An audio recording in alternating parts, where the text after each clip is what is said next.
Sir నిన్న పవన్ కళ్యాణ్ గారు ఇంత గ్రాండ్ విక్టరీ అయిన తర్వాత టాలీవుడ్లో most senior producer TG Vishwanath గారు ఒక ఈవెంట్ చేశారు, అంటే ఒక సెలబ్రేషన్ చేశారు. సో దీన్ని గమనిస్తే అంటే వీళ్ళిద్దరు కాంబినేషన్లో ఏదైనా సినిమా భారీ సినిమా రాబోతుంది అనుకోవచ్చా? యా, గుడ్ క్వశ్చన్ అండి యాక్చువల్గా ఇది. ఎందుకంటే గత నెలలో ఈ 4వ తారీఖున మనకి ఎప్పుడైతే ప్రభుత్వం గెలిచిందో ఆ రోజు మా ఆనందానికి అవధులు లేవు. ఎవ్రీవన్ సార్ అసలుకి ఎలా అంటే you're on the sky. Yes, అట్లా ఉంది. అందరం సెలబ్రేట్ చేసుకోవాలనుకున్నాం. వీ సెలబ్రేటెడ్, ఫ్యామిలీ అంతా మేము సెలబ్రేట్ చేసుకున్నాం, అంతా ఉంది. బట్ ఇది ప్రజలతో కలిసి చేసుకోవాలి, మా మీడియా మిత్రులతో కలిసి చేసుకోవాలి, మేమందరం ఒకే చోట ఉండాలి, కష్టపడిన వాళ్ళందరం ఒకరినొకరిని గ్రీట్ చేసుకోవాలి, మాకు మనసులో ఉంది. నిన్న ఈవెంట్లో కూడా నేను కలిసి ఆయన కూడా నేను థ్యాంక్స్ కూడా తెలియజేయడం జరిగింది. అండ్ నేను ఆ ఈవెంట్కి టీజీ విశ్వప్రసాద్ గారండి మన సినీ పరిశ్రమ తరపున గ్రాండ్గా హైదరాబాద్లో ఒక పెద్ద ఫంక్షన్, ఒక పార్టీ అరేంజ్ చేశారు. Land sliding victory, 100% strike rate. Pawan Kalyan గారికి సినీ పరిశ్రమ తరపున విషెస్, కంగ్రాచులేషన్స్ తెలియజేస్తూ, ఎన్డీఏ అలయన్స్కి కంగ్రాచులేషన్స్ తెలియజేస్తూ ఒక భారీ ఈవెంట్ లాంచ్ చేశారండి. ఎలా చేశారంటే అది నా భూతో నా భవిష్యత్ అంగరంగ వైభవంగా చేశారు. ఎందుకంటే నేను ఈవెంట్కి వెళ్ళానండి, ఈవెంట్లో ఐ వాజ్ దేర్. యాక్చువల్లీ ఎక్కడ తగ్గకుండా ఆయన ఆనందాన్ని మొత్తం చేశారు. నేను విశ్వప్రసాద్ గారిని డైరెక్ట్గా అడిగాను, ఒక ప్రీ రిలీజ్ ఈవెంట్లో కలిసినప్పుడు అందరి మీడియా మిత్రులతో పాటుగా నేను విశ్వప్రసాద్ గారిని డైరెక్ట్గా అడిగాను, సార్ మీరు ఇండస్ట్రీలో ఈవెంట్ చేశారు, థ్యాంక్స్ ఫర్ దట్, బట్ మీరు ఏకైక వ్యక్తి మీరు చేసింది, ఇలా కాకుండా అందరితో కలుపుకొని వెళ్తే ఇంకోలా ఉండేది కదా అని నేను తనకి ఆన్సర్ ఇస్తూ విశ్వప్రసాద్ గారు యాక్చువల్గా నా ఆనందాన్ని ఇమీడియట్గా వ్యక్తపరుచుకున్నాను. నేను ఇమీడియట్గా యూఎస్కి వెళ్ళాల్సిన స్కెడ్యూల్ ఉండి అమెరికా పర్యటన వల్ల నేను లిమిటెడ్గా నాకున్న సర్కిల్లో నేను చేశాను. ఇండస్ట్రీ అంతా వచ్చారు, అందరితో కలిసి చేయాలని నాకు ఉంది. భవిష్యత్తులో ఒక కార్యానికి రూపకల్పన చేసి ఖచ్చితంగా వన్స్ అగైన్ ఈ 1 month సెలబ్రేషన్ కావచ్చు, లేదా మనకి ఇన్ని ప్యాకేజీలు తీసుకొస్తున్న సెంటర్ నుంచి వస్తున్న ఈ డబ్బుల గురించి కావచ్చు, నిధుల గురించి కావచ్చు, వీటన్నిటిని జనాలకు తీసుకెళ్లేలాగా ఇంకొక కార్యక్రమానికి రూపకల్పన చేస్తానని కూడా విశ్వప్రసాద్ గారు నేరుగా నిన్న మేము మాట్లాడిన సంభాషణ ఉందండి. మీరు ఆ వీడియో కూడా చూడొచ్చు, ఒకసారి అటాచ్ చేస్తారు. మాధవ్ గారు, నిన్న మిస్టర్ బచ్చన్ ఈవెంట్లో డైరెక్టర్ హరీష్ శంకర్ గారు ఉస్తాద్ భగత్ గురించి, సినిమా గురించి కొన్ని అప్డేట్స్ ఇచ్చారు సార్, వాటి గురించి తెలుసుకోవచ్చా? యా, యాక్చువల్గా పవన్ కళ్యాణ్ గారు ప్రజల్లో తిరుగుతున్న, ప్రజల్లో మమేకమైపోయారు, ప్రజాక్షేత్రంలో ఉన్నారు, అందరికీ చాలా సంతోషంగా ఉంది. కానీ అరే అన్నయ్య సినిమా మిస్ అవుతున్నామే, వస్తే మేము బాగుంటుంది కదా, ఇప్పుడు కొత్తవి చేస్తారో లేదో అనేది తర్వాత సంగతి, వాటి గురించి ఇది లేదు.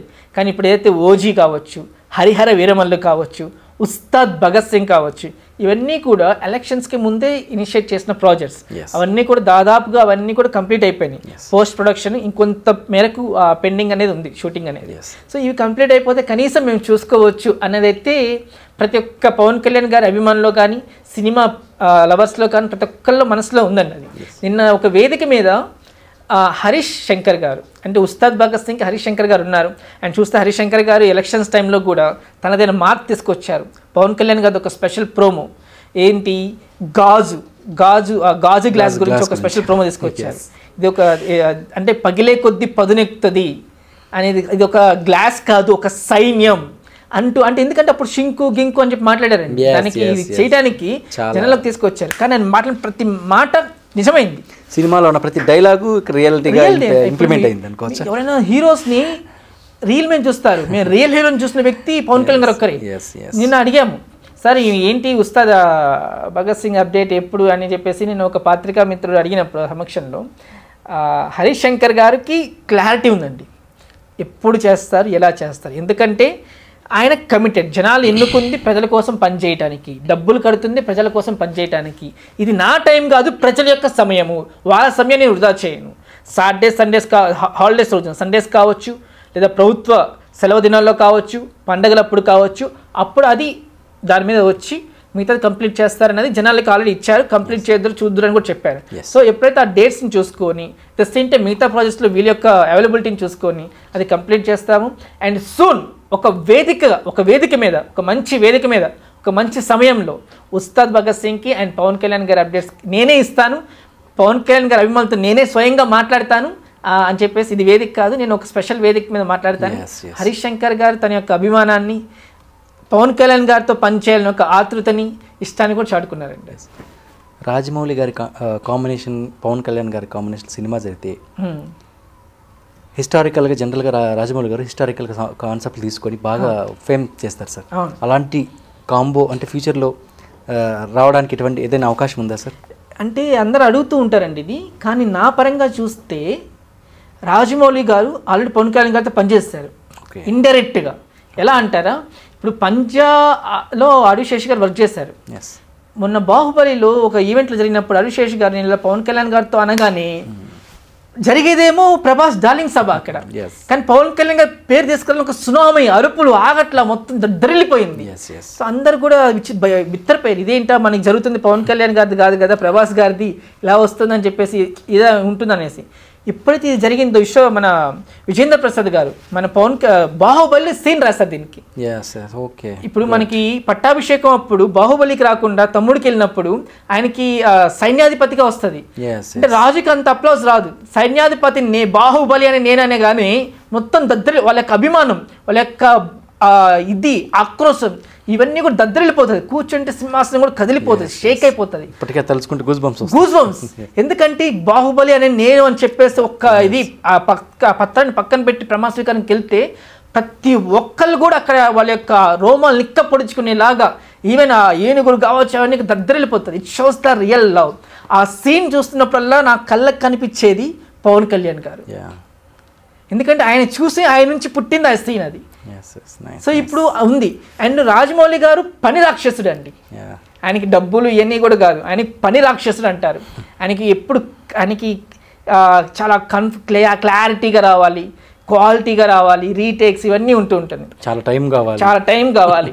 యాక్చువల్గా నేను ఎప్పటి నుంచే చూస్తున్నాను, మేము యాక్చువల్గా పంజాబ్ ఫంక్షన్కి వెళ్ళినప్పుడు రాజమౌళి గారు ఈవెంట్ లోపలికి రావడానికి ఆల్మోస్ట్ 2-3 అవర్స్ పట్టింది. ఆయన స్టేజ్ మీదకి వచ్చినప్పుడు అందరూ అడిగారు, మీరు పవన్ కళ్యాణ్ గారితో ఎప్పుడు చేస్తారని. ఎప్పుడు కంప్లీట్గా రాజకీయాలు రాకముందే అడిగారు. మాకు కూడా చేయాలని ఉందండి, ఆ కాంబినేషన్ కుదిరినప్పుడు చేస్తామని. ఇప్పుడు లేదండి, బట్ నాకు కూడా ఆ ఆలోచన ఉంది అది.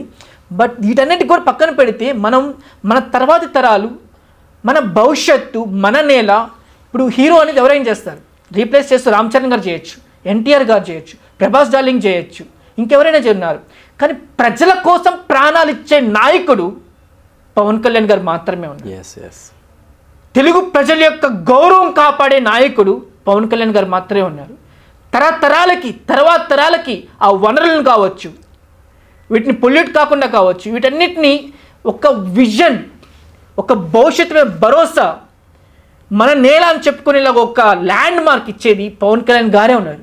Is the vision, is the face of Andhra Pradesh, is the brand of Andhra Pradesh. ఇలా ఇచ్చే ఏకైక వ్యక్తి పవన్ కళ్యాణ్ గారు. సో అంతగా ఉంది ఆ వెల్తి, కానీ ఇలా ఉండాలనే సంతోషం చాలా ఎక్కువ ఉందండి. థ్యాంక్స్ మాధవ్ గారు, మా స్టూడియోకి వచ్చి విలువైన సమయాన్ని కేటాయించారు. తిరిగి రేపు మళ్ళీ ఇంకో టాపిక్తో కలుద్దాం. Thank you so much for having me sir. Thank you so much. తిరిగి రేపు ఇంకో టాపిక్తో మళ్ళీ కలుద్దాం. Please stay tune Anantha TV. Please subscribe, like, share and comment. Thank you.